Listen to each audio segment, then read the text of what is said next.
Welcome to the 3-Edge Week in Review for the week of October 27th. I'm Fritz Folts, the Chief Investment Strategist here at 3-Edge, and joining me here once again today is Steve Cucchiaro, Chief Executive Officer and Chief Investment Officer here at 3-Edge Asset Management. And today, Steve and I will discuss the recent pullback in the price of gold over the past couple of weeks. We'll look at some of the factors that led to the decline, provide the rationale for continuing to hold some gold in investor portfolios, and provide an outlook for gold for the remainder of 2025 and beyond. So we have a lot to cover today, so let's get started. So Steve, throughout 2025, the price of gold has really been on a tear, right? At one point, it was up around 60%. That is 60%.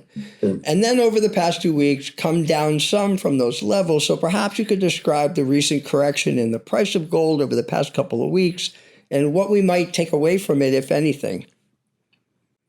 Well, you're absolutely right, Fritz, that gold not only went on a tear, but right leading up to the peak price a couple of weeks ago, it just went up so fast within such a compressed time frame. Yeah.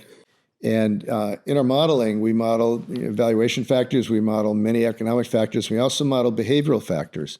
One of those factors is to try to detect if a particular asset is going up so fast within such a compressed time frame that it's due for some kind of pullback. And we were approaching those levels when the price peaked. And so I would say that the number one reason for correction is because of profit taking, that sometimes people can't believe how much it went up in such a short time. And if they're not in for the long haul, but they were really more momentum investors riding the trend, piling on, try to get more of the upside, then when the correction starts, they think, well, maybe it's time to take profits, or maybe this doesn't have much room to go. And then that is self-fulfilling, and then that feeds more downside. So as sharp as we had a run up, we did have a sharp sell off. But just to put things in perspective, over the last 2 years, even after this recent sell-off, gold is still up roughly twice as high. The price is twice as high, double of what it was just 2 years ago. And gold is still ahead of where it started the month. So do want to put things in perspective. Now, there are reasons why we've advocated to invest in gold. There are reasons why gold has run up in the last couple of years, and especially this year. And Fritz, I know that you'd like to share some of those factors. We've had these discussions. I know you have a pretty good list of factors that are, for the most part, still intact. I do have a list, and it actually is it is pretty long. I mean, there are a number of factors that have contributed to the rise in the price of gold recently, but are also supportive of gold for the remainder of 2025 and beyond. And we've gone through these before. We have the threat of stagflation, where you have an environment where interest rates remain elevated and the economy could slow down, still a threat. We have the weakening of the U.S. dollar. We have threats to Fed independence. And so there is some concern there. And we have rising government debt and deficits, and not only in the U.S., but around the world.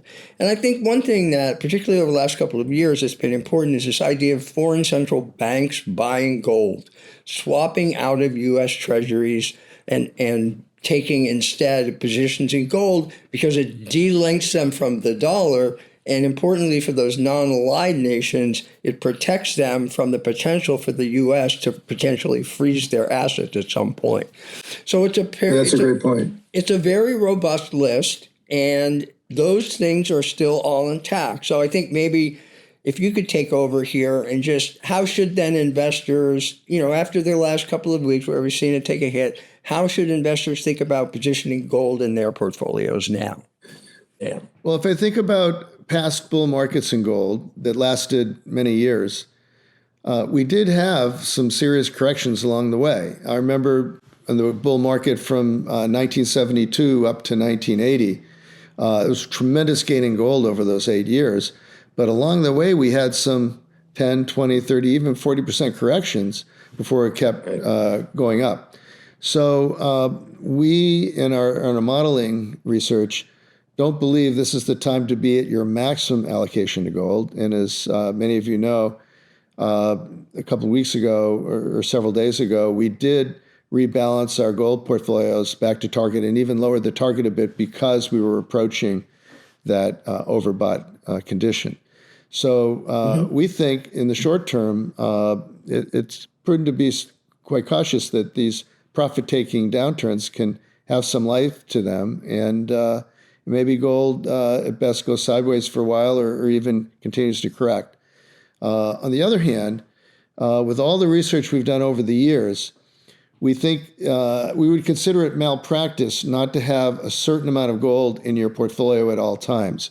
Gold can react and behave in the opposite way of stocks and bonds given certain catalysts, given certain hits to the economy or the markets, and it can be the only thing that protects you and lets offset some of the losses in more traditional stock and bond investments. So we've done countless analyses and countless simulations over the widest variety of economic and market cycles, covering decades, and we've concluded that at a minimum, one should never have less than 4% gold in their portfolio. That should be the lower bound. And then depending on the strategy and depending on the amount of equities that one would need to hedge against, on the upper bound, it could be anywhere between 14, 15, even up to 20, 21%. And so we don't believe we should be at our maximum right now. We don't believe we need to go all the way to the minimum, but we do believe it's time for some moderation, maybe somewhere between the 2 points. All right. Excellent. Thank you very much. Very helpful update after the volatility that we've seen in the price of gold over the past 2 weeks. So that will do it for Steve and me for this week. We will be back next week with another edition of the 3 Edge Week in Review. As a reminder, all our videos are always available on our 3 Edge YouTube channel. If you know someone who you think might benefit from the videos, please feel free to share them. And if you enjoy the videos, we would also be most appreciative if you'd be willing to subscribe to the 3 Edge YouTube channel. So, on behalf of Steve and everyone here at 3 Edge, thanks for listening.